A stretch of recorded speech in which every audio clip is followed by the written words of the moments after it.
हर संबंध मतलब का है, हर संबंध। ऐसा कोई संबंध ही नहीं जो मतलब का ना हो। एक अपवाद है मां, वरना इस धरती पर ऐसा कोई संबंध ही नहीं जो मतलब का ना हो। फिर आपके ऊपर इल्जाम लगाएगी और आपको लगा कि एक बैंक, मैंने इनका क्या बिगाड़ा है। अभी इंदौर कांड जो हुआ, सोनम और राजा का कांड,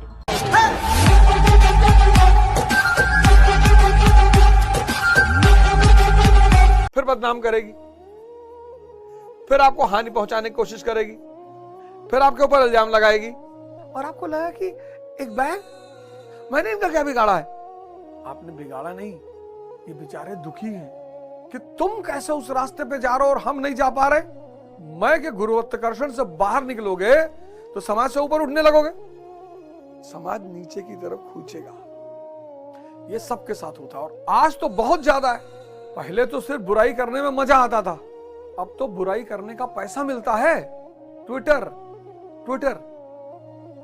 भारत में बुराई करने का अड्डा है। ट्विटर भारत में बुराई करने का अड्डा। और भाई साहब, अगर एक कमजोर मन का आदमी उसको देख ले लगातार दिन में, पागल हो जाए। भारत में यह स्थिति बहुत जल्दी आने वाली है। बहुसंख्यक लोग पागलपन की स्थिति में आ जाएंगे। बहुसंख्यक आपको अपने मार्ग की तरफ अग्रसर करेंगी। बस आपको ध्यान यह रखना होगा कि जिस मैं के अहंकार से आप बाहर निकल रहे हो, ये पूरी कोशिश करेगा। माया यानी असत्य की इतनी पूजा है संसार में। सत्य कह दो ना लोगों से कि हर संबंध मतलब का है, देखो लोग नाराज हो जाएंगे। हर संबंध मतलब का है, हर संबंध। ऐसा कोई संबंध ही नहीं जो मतलब का ना हो। एक अपवाद है मां, वरना इस धरती पर ऐसा कोई संबंध ही नहीं जो मतलब का ना हो। एक बहुत बड़ा व्यवसायी सन्यासी बन गया, गुरु के पास जाता था तो गुरु ने कहा, तू बन जा सन्यासी, तेरे अंदर सन्यासी के लक्षण है, तो क्यों अपना जीवन कमा रहा है। उसने कहा, सर परिवार है सर, बच्चे हैं छोटे छोटे सर, भाई बहन है, माता पिता है सर।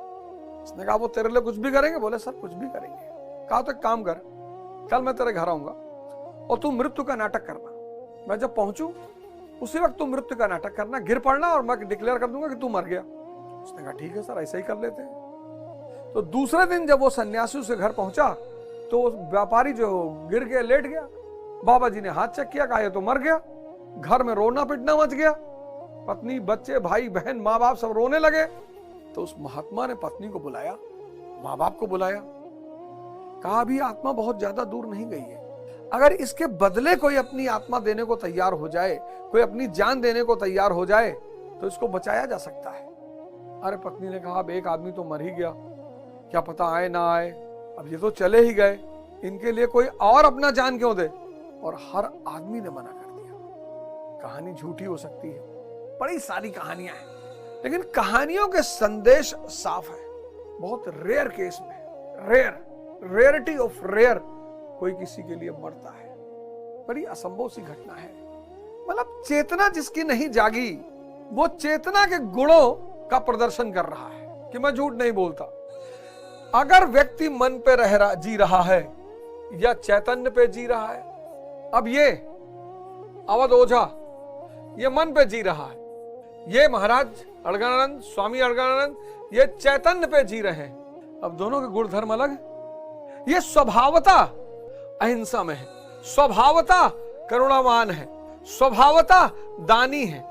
ये अगर इन सब चीजों की बात कर रहा है तो दिखावा है, स्वभावता नहीं है, आरोपित है बाहर से।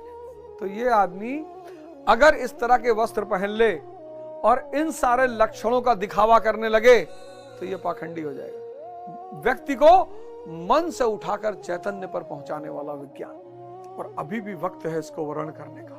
अगर आपने इसका वर्णन अभी नहीं किया तो आने वाला समय और भी खतरनाक होने जा रहा है। चिंतन नहीं पैदा होगा, अनुशासन नहीं पैदा होगा। चिंतन अनुशासन नहीं पैदा होगा, स्ट्रेस एंजाइटी पैदा हो जाएगी, पढ़ ही नहीं पाओगे दिन भर, जितना टारगेट बनाओगे पूरा ही नहीं होगा, स्ट्रेस एंजाइटी पैदा हो जाएगी, तो नशा करने लगोगे, कुमार्ग हस्त मैथुन करने लगोगे, ब्लू फिल्म देखने लगोगे, कहीं तो दिमाग लगेगा ना। और जब ये सब करने लगोगे तो घोर डिप्रेशन का शिकार हो जाओगे। और जब घोर डिप्रेशन का शिकार हो जाओगे, खुद को मिटाओगे, परिवार को मिटाओगे, समाज को मिटाओगे और सब कुछ तहस नहस कर दोगे। अपने आप को अगर बचाना है तो धर्म और ध्यान के मार्ग पर आना ही है। चलिए, भजन एक आंतरिक प्रक्रिया है, बाहर से दिखाई नहीं पड़ता कि आप कुछ कर रहे हो, तो आंतरिक परिवर्तन भी बाहर नहीं दिखाई पड़ते। अगर आंतरिक प्रक्रिया और परिवर्तन दिखाई पड़ जाएं तो लोग भी फॉलो कर लें, इसीलिए तो उसको गुरु कृपा कहा गया। अगर आंतरिक प्रक्रिया और परिवर्तन दिखाई पड़ जाए तो लोग फॉलो कर लें। अब आप परिवर्तन से गुजर रहे हो, आपके पास उपलब्धि आ रही है और लोग पूछ रहे कैसे हो रहा है, आप कह रहे गुरु महिमा, वो कह रहा हमारे ऊपर क्यों नहीं हो रहा है। भाई 4 लोगों ने शराब पी तो चारों के ऊपर असर हुआ, लेकिन 4 लोगों ने ध्यान किया तो एक आदमी के ऊपर असर क्यों है, बाकी तीनों पे क्यों नहीं है। शराब और ध्यान में यही फर्क है। ध्यानी अपने पुराने दोस्तों से बिछड़ने लगता है और वही दोस्त उस ध्यानी के दुश्मन होने लगते हैं, वही समाज उस ध्यानी का दुश्मन होने लगता है, वही परिवार उस ध्यानी का दुश्मन होने लगता है। जब आप जीवन में उलझे होते हो, उलझे, जब आपको रास्ता नहीं दिख रहा होता है और वो आदमी जो आपको बहुत सरलता से रास्ता दिखा देता है, बहुत अति सरलता से, अति, इतनी सरलता जिसका कोई जवाब नहीं। मन, मतलब मन को लेकर जो कबीर दास जी के दोहे हैं उनका कोई मिसाल नहीं, कोई नहीं। मन के हारे हार है, मन के जीते जीत, और जो मन पे स्वारा कहे वो साधु कोई एक, मतलब मन के मते न चलिए, मन के मते अनेक। अब जब उन्होंने कहा मन के मते न चलिए, मन के मते अनेक, तो मुझे याद आया कि यार ये तो ओवर थिंकिंग की बात कर रहे हैं। यही तो हम सबके जीवन में होता है। कबीर दास जी ने कहा मन के मते न चलिए, मन के मते अनेक, और जो मन पर वश रखे वो साधु कोई एक। और ये ओवर थिंकिंग हमारी परेशानी। इंद्रियां, शरीर, तो ये तन विष की बेलरी, गुरु अमृत की खान, और शीश कटाए गुर मिले तो भी सस्ता जान। अब भाई ये इंद्रियां ही सारी परेशानी क्रिएट कर रही हैं। ये ले आओ, खाने को ले आओ, देखने को ले आओ, गुरु गोविंद दो खड़े काके लागू पाए, और बलिहारी गुरु आपने गोविंद दियो बताए। बस इस वजह से मुझे कबीर बहुत भाते हैं, बहुत। इस जीवन रूपी महाभारत के जो सॉल्यूशंस हैं, जो समाधान है, वो सबसे पहले मुझे कबीर दास जी से मिले। इसलिए मेरे लिए वो इस ब्रह्मांड में सबसे सर्वोच्च स्थान रखते हैं। इमेजिन करो आप कि आप बिना किसी भौतिक चीज के, बिना किसी बाहरी चीज के आप आनंदित हो। महाराज अलगानंद को देखो, कहीं बाहर जाने की जरूरत ही नहीं, कहीं बाहर एग्जाम्पल लेने की कोई जरूरत ही नहीं। इतना बड़ा महल जैसा आश्रम, इतने सारे गुरु भाई, मर्सिडीज, हेलीकॉप्टर, पर वो सब उनका आनंद नहीं है। उनका आनंद है होश। जा तो है मिल जी, जा। मैं इस बार गया था, एक लड़की आई थी, कहीं भूत प्रेत हमारे घर में सबको परेशान हुए। कहा भूत प्रेत कौन है, कौन है भूत प्रेत, जा हमारा नाम ले लिए, कोनो अंदर ना आई, जा, कहाँ है भूत प्रेत। जब तक वो बैठी थी तो कागज दी थी एक, तो जब तक बैठी थी तब तक पढ़ने का ऐसे दिखावा कर रहे थे, पढ़ रहे थे। कहे मैं कुछ ना लिखा है, लड़की से कहे मैं कुछ ना लिखा है। जब वो चली गई तब पढ़ने लगे। लीला देखो, जब वो चली गई तब पढ़ने लगे। स्वामी अलगलानंद, माया चारों तरफ, पर किस रूप में, सेविका के रूप में है। ये भोग किसका कर रहे हैं, आनंद का, आनंद का भोग कर रहे हैं। ये भोग किसका कर रहे हैं, करुणा का।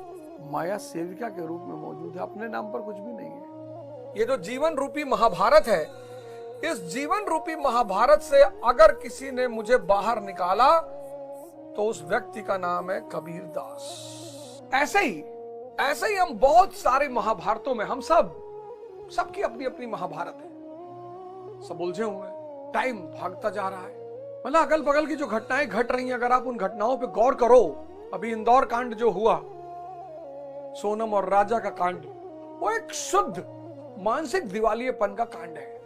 और ये बहुत होगा, ऐसा नहीं कि बस हो गया खत्म। बाहर जिस सुख को व्यक्ति ढूंढ रहा है वो है ही नहीं।